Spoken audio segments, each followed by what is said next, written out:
Bonsoir et un bonsoir tout particulier pour les sourds et les malentendants, puisqu'à partir de ce soir, chaque semaine, le dossier de Thalassa sera sous-titré en télétexte.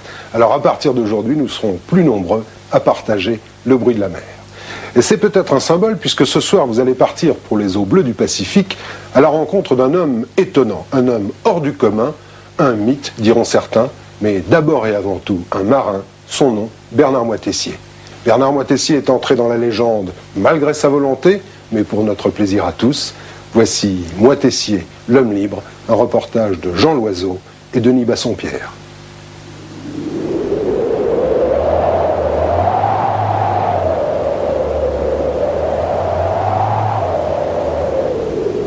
Je suis citoyen du plus beau pays au monde. Un pays aux lois dures mais simples, qui ne triche jamais, immense et sans frontières, où la vie s'écoule au présent. Dans ce pays sans limite, dans ce pays de vent, de lumière et de paix, il n'y a de grand chef que la mer.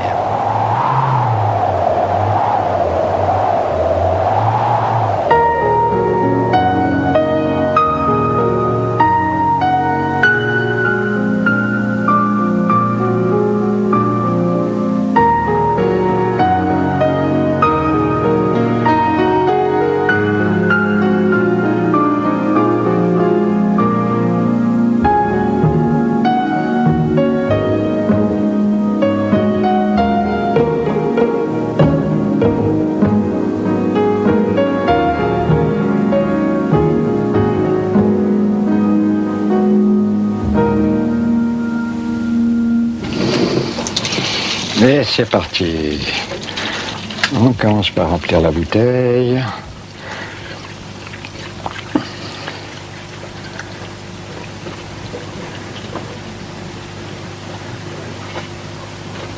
Voilà.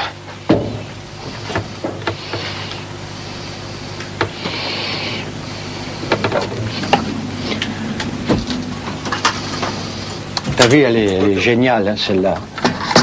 Je l'ai bricolé, j'ai fabriqué la chaîne avec un bout de fil de fer inox, tu vois, avec une pince, tac tac, tu te fabriques une chaîne, hein.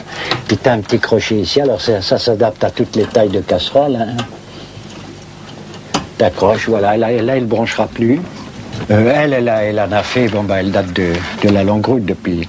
J'avais ça à bord, bien sûr, plus un petit gaz.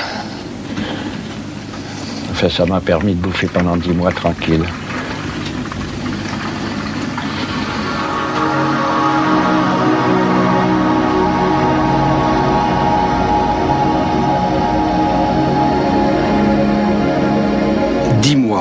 Dix mois de mer et de solitude.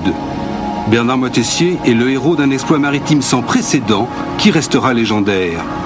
C'était il y a 25 ans.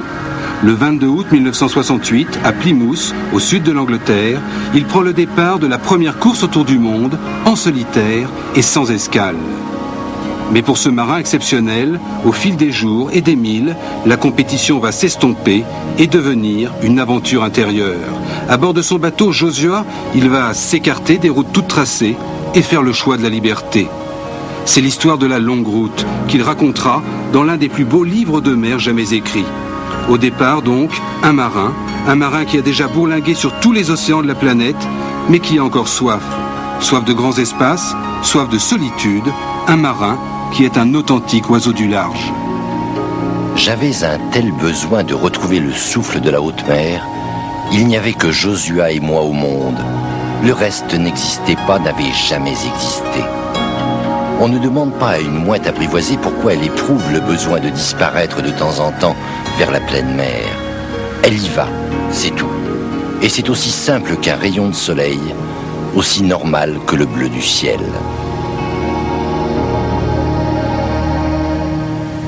Alors ça c'est la boîte à couture. Là je l'ai depuis 30 ans, et puis 32 ans ou 33 ans, je sais pas. Elle a fait tous les voyages de Josua. Elle est bien équipée, j'ai tout là-dedans. Y compris la pommelle.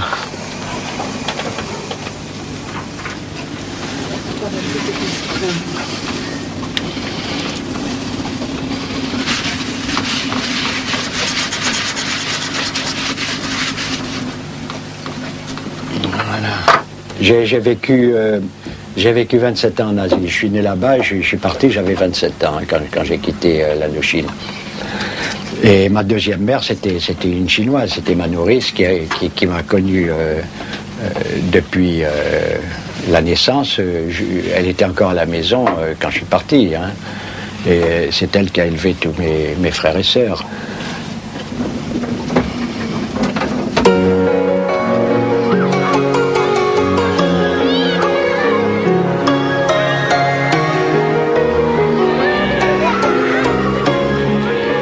En ce temps-là, le Vietnam s'appelait l'Indochine. Bernard est né à Saigon en 1925. Il est l'aîné d'une famille de 5 enfants qui partagent leur temps entre la grande maison familiale, l'école, la piscine et les escapades dans la rue. C'est tout jeune marié que ses parents sont venus de France pour s'installer à Saigon où son père reprend une maison d'importation. Mais l'enfance de Bernard, ce sont aussi les vacances dans un village au bord du golfe de Siam. Là-bas, il apprend à vivre libre et découvre la mer, les pêcheurs et leurs jonques, les premières navigations. Son père rêve de faire de lui un chef d'entreprise, mais Bernard, lui, ne rêve que d'océan et déteste l'école. J'étais nul, oui, j'étais cancre, vraiment cancre, hein, complètement cancre. Qu'est-ce que j'ai fait de mon couteau? Tu n'as pas vu mon couteau? Ah oui, il est là. Non, j'étais nul en tout, à part un tout petit peu la chimie, parce que ça m'intéressait, parce que je pouvais m'amuser à faire des pétards, des explosifs avec du chlorate de potasse, mais enfin, là, j'étais nul. Les jours succèdent aux jours, jamais monotones. Même lorsqu'ils peuvent paraître exactement semblables, ils ne le sont jamais tout à fait. Et c'est cela qui donne à la vie en mer cette dimension particulière, faite de contemplation et de relief très simple.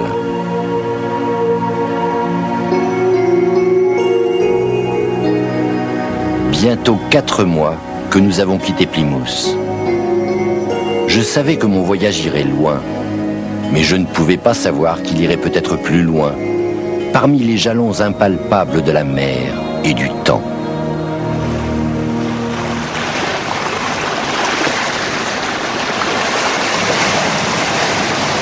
La trinquette, ça va? La trinquette, ça va? Impeccable! Attends, on va voir si ça tient.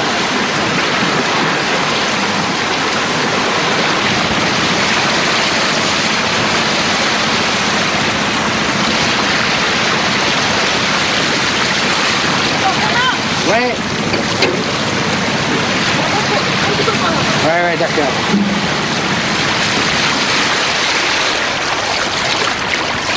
Bernard n'a jamais pu vivre sans bateau.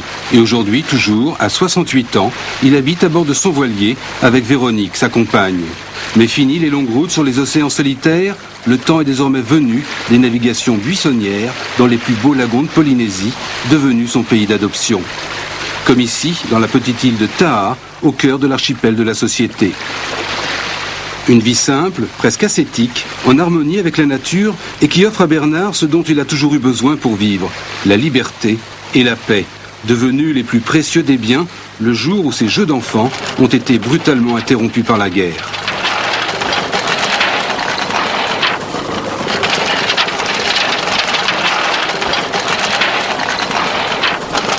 La guerre d'Indochine, c'était une guerre d'indépendance. Ils voulaient nous foutre dehors parce qu'ils en avaient marre de voir nos gueules, puis c'est tout. Et puis, j'aurais été vietnamien, j'aurais été évidemment de leur côté, évidemment.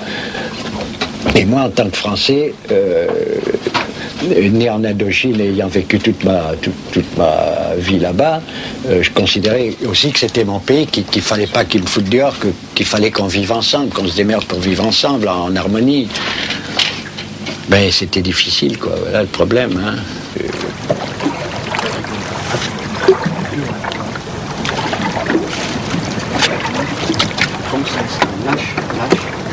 Lâche. Installe-toi bien. C'est bien? Ouais, c'est là.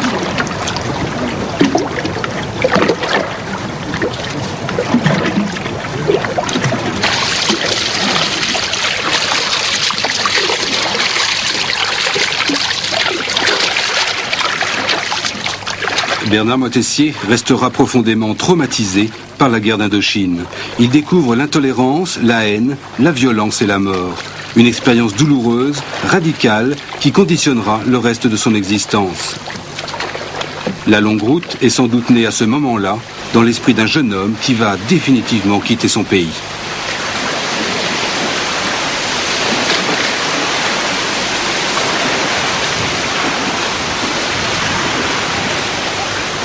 Quand il y a eu la paix, c'était l'immense liberté, le monde entier était ouvert. Allez hop. Alors il y a deux façons, hein. Soit tu prends son sac à dos, mais là t'as continuellement des ennuis aux frontières, et puis tu sais jamais où tu vas pioter, tu sais jamais ce que tu vas bouffer. Bon, tandis qu'avec un bateau, en plus que c'était une passion déjà le bateau, bon ben tu trimballes ta coquille avec toi, tu vas où tu veux. Avec tes bouquins, t'as tout ce qui fait de ta vie, quoi.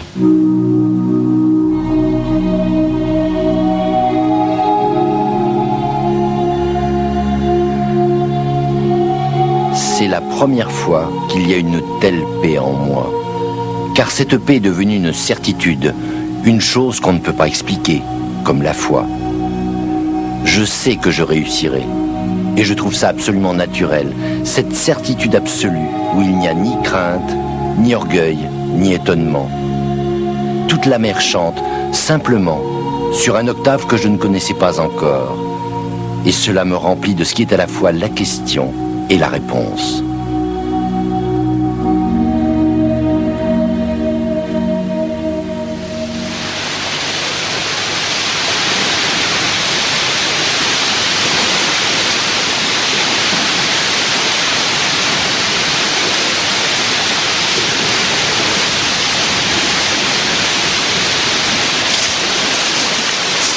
Alors un petit conseil, passez jamais sous un cocotier à la verticale des cocos. Hein.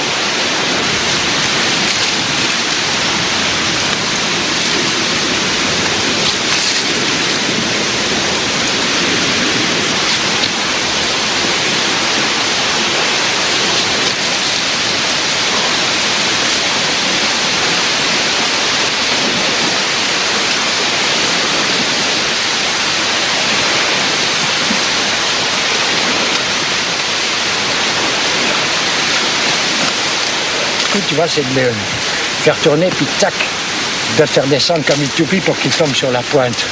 À ce moment-là, il ne se pète pas. Tandis que sur du sable, sur une terre dure comme ça, si tu le laisses tomber n'importe comment, il peut se fendre.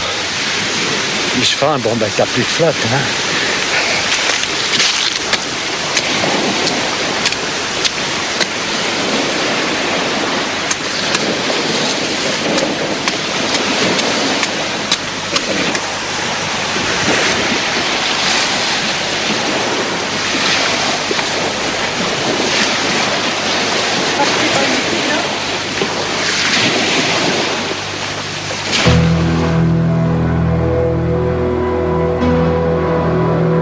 C'est toute la vie que je contemple. Le soleil, les nuages, la mer, le temps qui passe et reste là. C'est aussi, parfois, cet autre monde devenu étranger que j'ai quitté depuis des siècles. Ce monde moderne artificiel où l'homme a été transformé en machine à gagner de l'argent pour assouvir de faux besoins, de fausses joies.